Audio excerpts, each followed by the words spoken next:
नमस्कार, आप देख रहे हैं पुलिस महानगर। तो आइए शुरुआत करते हैं आज की कुछ खास खबरों से।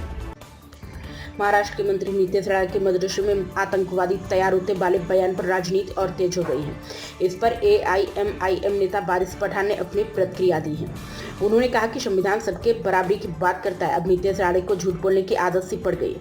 उनको पता नहीं कि मदरसों में कितने बड़े बड़े मुफ्ती, उलेमा और स्कॉलर पढ़कर बाहर निकले हैं। अब्दुल कलाम आजाद साहब मदरसे में पढ़े। बड़ी संख्या में उलेमा और स्कॉलर ने अंग्रेजों के खिलाफ जंग-ए-आज़ादी में हिस्सा लिया। आपको तो नफरत फैलाना है, झूठ परोसना है के लिए अनाप शनाप बकवास करते हैं।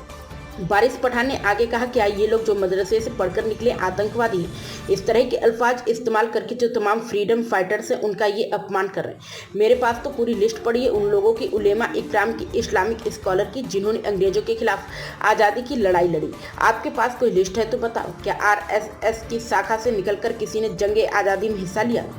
अशरुद्दीन ओवैसी की पार्टी के नेता ने तंज कसते हुए आगे कहा, RSS की शाखा वालों ने अंग्रेजों को माफीनामे जरूर लिखे थे। जंग-ए-आज़ादी में किसने हिस्सा लिया? तुम्हारे पास लिस्ट नहीं है।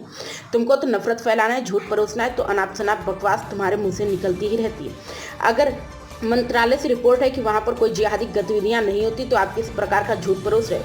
ऑफिस में नमाज पढ़ने पर आरोप पर वारिस पठान ने प्रतिक्रिया देते हुए कहा, मुसलमान के लिए 5 वक्त नमाज पढ़ना फर्ज है। रमजान का महीना है, अगर वक्त हो गया और किसी को तकलीफ पहुंचाए बिना नमाज पढ़ ली तो इसमें क्या बिगड़ गया? क्या इन ऑफिसों में हिंदू भाई पूजा नहीं करते? हम तो देखते हैं कि उनके रीति रिवाज सोशल मीडिया पर भी वायरल होते हैं, पुलिस स्टेशन के अंदर के होते हैं। ऐसे में तो सरकार को कानून बना लेना चाहिए कि किसी भी सरकारी दफ्तर में धार्मिक कार्यक्रम नहीं होने चाहिए। फिर कोई नहीं करेगा, आप कानून बना दीजिए। AIMIM नेता ने आगे कहा कि आपको मुसलमानों की नमाज से नफरत है, इतनी नफरत फैल रही है। अभी का एक वीडियो है जिसमें एक ओपन स्पेस के अंदर खुले मैदान में एक मुसलमान व्यक्ति नमाज पढ़ रहा होता है तो उसको दरिंदा गुंडा जाकर मारकर भगाता है, माफी मंगवाता है, जय श्री राम के नारे लगवाता है। आप इस देश को किस दिशा में लेकर जाना चाहते हैं? आपको सिर्फ नफरत परोसना है। मैं सवाल पूछना चाहता हूं कि प्रधानमंत्री मोदी जी, आपका सबका साथ सबका विकास कहाँ गया? क्या इस तरह से विकास होगा? क्या इबादत करना भी अब गुनाह है? अब तक की खबरों में बस इतना ही। ऐसे ही खबरों के लिए बने रहें हमारे साथ। तब तक के लिए नमस्कार।